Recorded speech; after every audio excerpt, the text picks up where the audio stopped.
Un maestro de primaria estaba con sus alumnos dando su clase de matemática y observó entre todos los niños que había un niño como que tenía una tendencia religiosa, y él observó que ese niño era bien respetuoso, observó que ese niño tenía principios, valores en el resto de niños. Entonces el maestro tenía una tendencia atea, es decir, alguien que desprecia la Biblia, desprecia a Dios, desprecia todo lo que huele a religión. Y dijo, le voy a poner una prueba a este niño.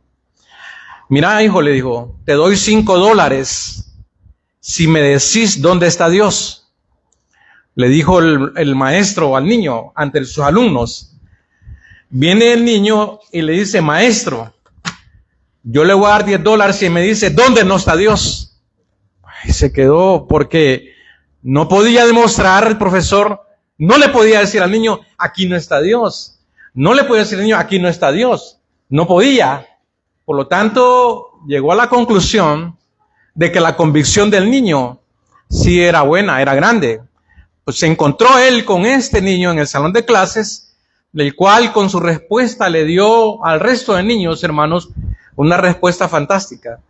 Dios existe, pero no lo vemos. Cuando nosotros encontramos de que este profesor se encontró con este alumno de matemáticas en su clase, tenemos que entender también que es lo mismo que sucedió con Cristo en el primer siglo. Cristo se encontró, aunque en algunas ocasiones lo salieron a encontrar, pero en otras ocasiones él se encontró en la mayoría de eventos, como por ejemplo en el caso de los 10 leprosos que salieron al encuentro, en el caso por ejemplo de aquella mujer sirofenicia que salió al encuentro hacia Jesús para decirle que su hija estaba endemoniada. Se ven eventos donde algunas personas salieron rápidamente al encuentro de Jesús por necesidades, por cosas, pero también tenemos que entender que Cristo también se encontró con personas que tenían también problemas o enfermedades, etcétera. Cuando nosotros llegamos a esta lectura, hermanos, que la encontramos en el libro de Marcos, vemos que antes de poder dar algunas cosas en esta mañana para lo que es nuestra meditación bíblica, antes de poder analizar la lectura, tenemos que entender que en el contexto de la lectura habían habido dos eventos. Número uno, un evento donde Jesús, saliendo de Galilea, al resolver estos dos eventos, el primer evento era de que Jesús tuvo que delinear con la pregunta de los fariseos acerca del matrimonio. Y le dijo a los hombres que nadie se podía divorciar de su mujer por cualquier cosa. Y como eso era eso era como un pan diario, un pan que a cada día Israel vivía, divorciándose de sus mujeres, Jesús entonces dio una enseñanza acerca de que no se puede ningún hombre divorciar de su mujer por cualquier causa. Y por eso es que para ellos fue una novedad, porque para ellos no era novedad divorciarse. Para ellos no era novedad divorciarse, pero las palabras de Cristo sí causaron una novedad, porque les dijo, ningún hombre en la iglesia o en el mundo, aunque en el mundo pues ya sabemos que entre los famosos, ¿verdad? Ahora hacen convenios de matrimonio acerca de que si no funciona, 50% de los 500 millones van para Shakira y los otros 500 millones van para el otro individuo. Pero en ese tiempo no era novedad divorciarse. Fue novedad lo que Cristo les dijo. El segundo evento es que también Jesús tuvo que reprender a los apóstoles previa a la lectura de esta mañana que hemos leído, que nuestro hermano Lino leyó. El otro evento es que los apóstoles regañaron a un montón de niños porque los niños se abalanceaban, llegaban a Jesús. Los niños llegaban, ya saben cómo son los niños, ¿verdad? De imperativos. Los apóstoles regañaron a los niños, pero Jesús tuvo que regañar o reprender a los apóstoles que no era correcto que estuvieran rechazando a los niños. Entonces, en este segundo evento, la idea es que Jesús dio una lección, que así como son los niños de inocentes, de sanos, sin prejuicios, así como son los niños, hermanos, de sencillos y sensibles, es exactamente el otro fundamento que Jesús puso para cada persona cuando venimos a la iglesia o venimos a Cristo o venimos realmente a encontrarnos con Dios. Debemos de venir con una actitud como de niños, en el sentido que no tenemos que ser o pensar que somos autosuficientes para encontrarnos con Cristo. Al contrario, tenemos que ser tan inocentes, tan pasivos como los niños, espiritualmente hablando, llenos de inocencia, para poder llegar a los pies de Cristo. Cuando alguien va a llegar a los pies de Cristo, hermanos, cuando alguien va a llegar a los pies de Cristo, la persona tiene que realmente despojarse que él no es autosuficiente. De lo contrario, no podrá recibir la vida eterna. Así que en esta mañana, hermanos, rápidamente con el texto que nuestro hermano leyó, también encontramos la lectura en Mateo capítulo 19, 16, que es la lectura también básicamente la misma enseñanza. Yo debo de empezar a decir, hermanos, de que esta persona descrita en Mateo 19, 16, describe que algo lo motivó para salir corriendo. Algo le motivó, algo tenía, hermanos, para que saliera corriendo rápidamente. Dice el Evangelio también de Marcos y dice el Evangelio de Lucas. Cuando usted tiene una prioridad, hermanos, cuando usted tiene una prioridad de vida o muerte, yo sé que tenemos que salir corriendo. Mi esposa tuvo 4 hijos por cesárea. Y eso es sorprendente para los médicos también. Va, doctor. Hermanos, en el tercer tuve un hijo que nació en Honduras, tuve un hijo que nació en El Salvador, tuve un hijo que nació en Guatemala. Pero tuvo un parto que en el tercera cesárea, era el cierre de la tercera cesárea, porque ya una quinta que también llegó, ya era fuera de norma, hermanos, ¿verdad? Y una mujer que es madre de familia acá sabe lo que estoy diciendo. En el tercer parto, los médicos dicen y nos comunicaron que no cortaron, no cauterizaron. Dice, doctor Mauricio me aclara, dicen que solo amarraron las trompas de falopio. Entonces se soltaron. Y al soltarse, vino un cuarto niño, que una diferencia de 11 años, que ya no esperábamos. Ya no esperábamos un hijo, hermanos. Ya era tercera cesárea. Y me dijeron los médicos, mire, aquí vamos a arriesgarnos a romper la vejiga. ¿Va, doctor? Vamos a arriesgarnos a romper la vejiga si rajamos por cuarta vez. Hermanos, ¿qué estoy diciendo? Que cuando se trata de una emergencia entre la vida y la muerte, pues todos conocen a mi hija, es la que viene acá, en la tercera. El cuarto que ya vino acá, que hoy está en Honduras, la cuarta cesárea, fue Jonathan. Hermanos, es sorprendente cuando hablamos de que cuando hay una emergencia de vida o muerte, nosotros vamos a darle vuelta al mundo rápido, por salvarnos o por salvar a alguien.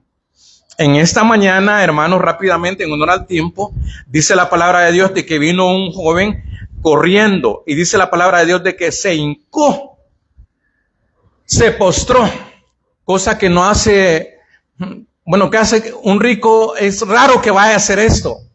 Cosa que no cualquiera. También estamos dispuestos, hermanos, a humillarnos, y como hemos decidido en la enseñanza, me cuesta pedir perdón y también a veces me cuesta perdonar. En la película El Gladiador hay una escena con Russell Crowe y Cómodo, donde Marco Aurelio le dice a su hijo, a Cómodo, las debilidades de tú como hijo son, dice, mis debilidades que tuve como padre. Hermano, eso me sorprendió. Las debilidades que tú tienes como hijos son mis debilidades que tuve como padre. Y a tal conclusión llegamos de que entonces nadie de nosotros va a ser, ¿verdad?, el esposo perfecto, la esposa perfecta.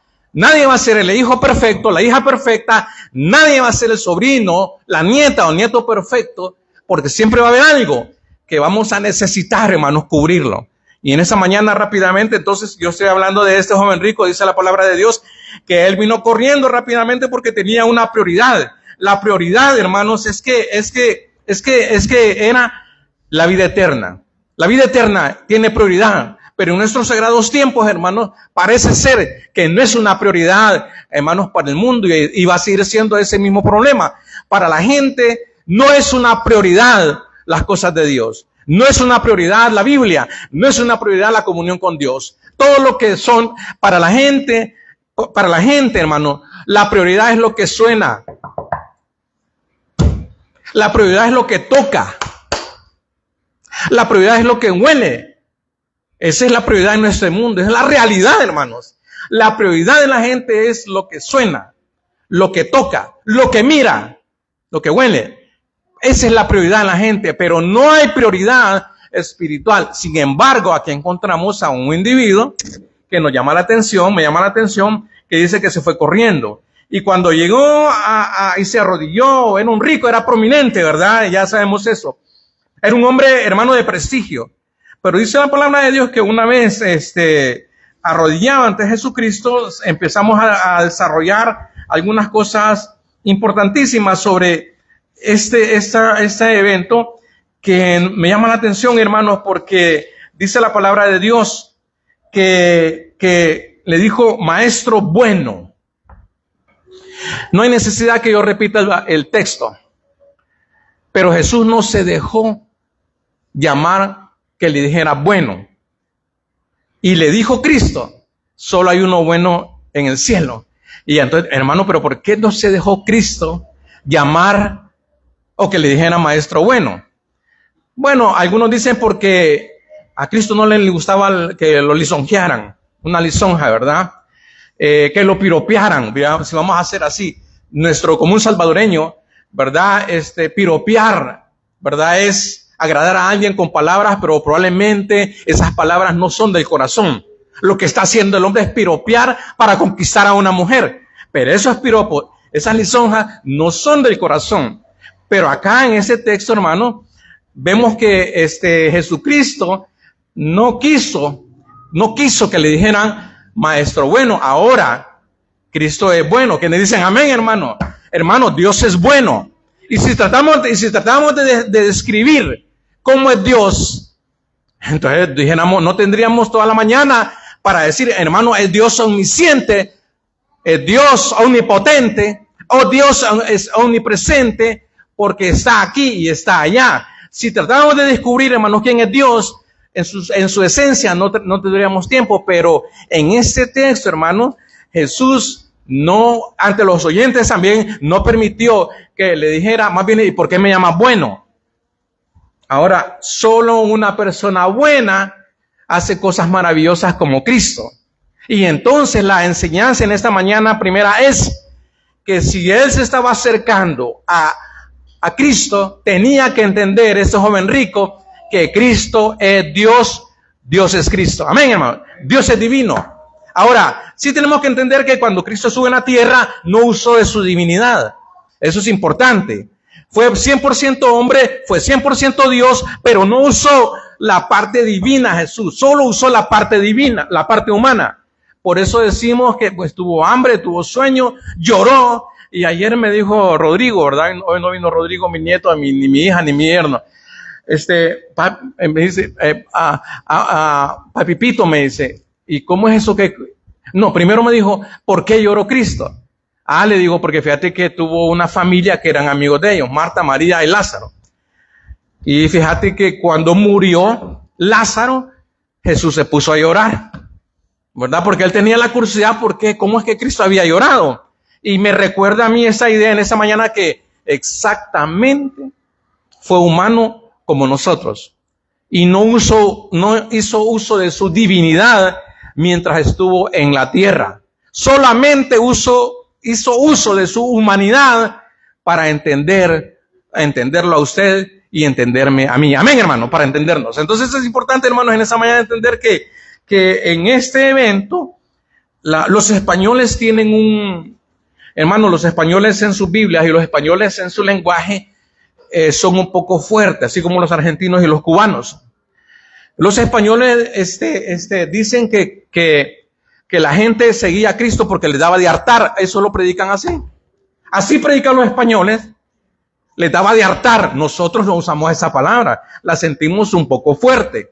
Pero para ellos es muy normal decir que a Cristo lo seguían porque les daba de hartar. Ahora, en esta versión que tenemos, en el Nuevo Testamento encontramos que Cristo les daba de comer, multiplicaba peces, multiplicaba panes. Pero esa es la razón porque en esta mañana, en el texto, Jesús no quiso que le dijera maestro bueno, porque Jesús no quería que la gente viera y que el rico mismo viera que él era bueno por lo que les daba.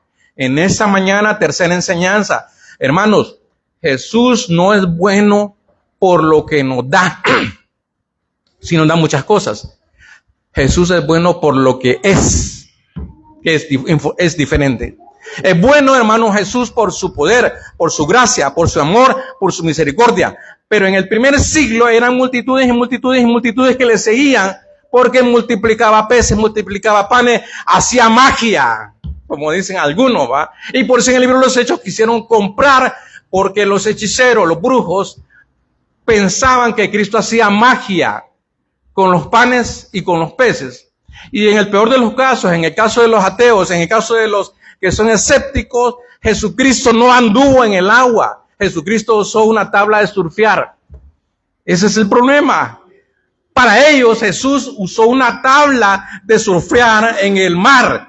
Él no caminó. Entonces, es una, hermanos, a decir, es una, un concepto en contra de la fe. Jesús no quería que la gente le viera y le siguieran porque multiplicaba peces y porque multiplicaba panes y porque hacía curaciones y porque los endemoniados, porque los leprosos, porque los sordos, porque los mancos. Ya dijimos, él se encontró con un sinfín de situaciones, pero no quería a Cristo que lo siguieran por lo que hacía, sino por lo que era en esencia, Dios poderoso. Amén, hermano. Hermano, rápidamente, en honor al tiempo, dice la palabra de Dios entonces de que hay necesidades, hay inquietudes. Y este joven rico tenía, hermanos, necesidades, tenía inquietudes, tenía realmente, hermanos, cosas por las cuales cuando yo llegué a Cristo en 1979, en el 1978 mi papá y mi mamá se estaban entrando en los testigos de Jehová. En ese mismo año, en el año 1978, yo empezaba en la iglesia de Cristo. A medida que yo estudiaba más la Biblia, con el famoso curso que dice la Biblia, en el 1979, mi papá y mi mamá, el hermano Santiago es testigo de esto, mi papá y mi mamá más entraron en los testigos de Jehová. Pero ¿cuál es mi punto? ¿Cuál es mi punto acá? Yo decía, en esa edad, un jovencito como de 15 años, 14 años decía, pero si aquí hay una iglesia y allá en la cuadra hay otra iglesia, era mi inquietud. Y yo decía, pero si están dos iglesias aquí, ¿por qué no se unen en una cuadra con la otra? Es más, la ley prohíbe, ¿verdad? La ley del Estado prohíbe que no puede haber una iglesia acá y a una cuadra otra iglesia. La ley prohíbe eso. Pero no se cumple. Pero igual, hermanos, cuando yo entraba, tenía inquietudes. Y yo decía, si me muero. A esa edad, hermano. Y lo peor fue que cuando empecé a leer la Biblia, yo me fui al libro de Apocalipsis, que iba a entender. Pero yo tenía inquietudes, y quería ya respuestas. Las respuestas no vinieron así. Así que en esta mañana, ¿cuáles eran las inquietudes? No lo sé. ¿Qué le hizo motivar a que llegara rápido? No lo sé. Si tenía dinero. Pero ¿cuál era el problema? Que llegó rápido donde Cristo. Y eso es bueno por un lado, hermanos, porque tenemos que entender que las inquietudes y las necesidades espirituales a veces no se sienten. Incluso el hambre espiritual, hermanos, como está diciendo nuestro hermano doctor Mauricio, nosotros no es como el hambre física. No es como el hambre física. El problema del hambre espiritual, hermanos, es que el hambre espiritual a veces no se siente. Obviamos de ella, pero si yo llego a tener sed, yo llego a tener hambre, yo rápidamente voy a buscar qué comer, qué beber, una merienda, como hacen en Guatemala. En Guatemala, hermanos, tienen un sistema donde la gente a las 5 de la mañana está desayunando una gran sopa de pescado, una gran sopa de res. Eso no va conmigo. Sin embargo, a las 10 de la mañana en Guatemala están haciendo un refrigerio. luego almuerzan a las 1:30, luego a las 3 otro refrigerio, luego a las 8 de la noche la cena. Y hacen como 5 tiempos en el día. Pero cuando hablamos de una necesidad espiritual, el problema es que no la vemos, no la sentimos. Pero por eso Jesús dijo, bienaventurados los que tienen hambre. Y los que estamos en esta mañana tenemos hambre. Amén, hermano. Hambre espiritual porque estamos acá. Estamos acá. Y eso es lo que habla de este joven. Hermano, rápidamente dice la Biblia de que el joven era un joven religioso. Le habían enseñado desde jovencito que no tenía que robar, no tenía que matar a nadie, no tenía que desear la mujer de su prójimo. Ya le habían enseñado a él que no tenía que robar. Él sabía por principio de ley que todos estos 10 mandamientos ya lo sabía y él ya los había guardado. Y entonces le dice este joven, desde mi juventud, qué bueno, hermano, por un lado, desde mi juventud, desde que era un adolescente, desde que era un niño. Y dice la tradición que en el tiempo de Israel a los niños no se les enseñaba chiche, pacha, papá, mamá, eso no se les enseñaba en Israel. A los niños desde chiquito no se les enseñaba palabras como las que nosotros usamos.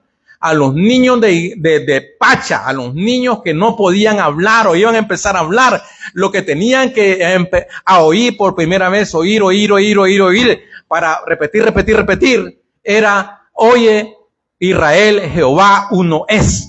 Esas eran las palabras que un israelita le debe enseñar a un bebé. No le puede decir chiche, teta, agua, pan, comida, papá, mamá, eso no existía. Este muchacho creció en ese ambiente.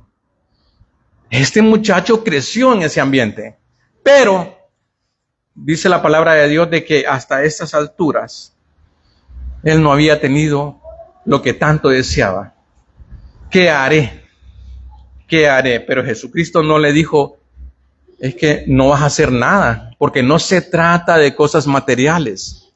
Para heredar la vida eterna no se trata de una acción eminentemente física. Para poder heredar la vida eterna se trata de una acción espiritual. ¿Quiénes dicen amén, hermano? Amén, hermano, porque se trata de una acción espiritual. Es cierto, hay que bautizarnos. Es cierto, tenemos que ejecutar un bautismo. Tanto el bautizador como el que se va a bautizar. Es una acción física el bautismo, en el sentido de sumergirlo al agua, pero ya ha habido una acción espiritual en confesar, ya en creer, en arrepentirme. Ya hay una convicción, ya hay un desarrollo espiritual en el sentido que yo ya me convencí y que yo solo no puedo seguir sin Cristo. Así que, hermano, yo en esta mañana glorifico a Dios en el sentido porque tenemos que entender que podemos venir a la iglesia pero no gozar de la vida eterna, no tener la vida eterna.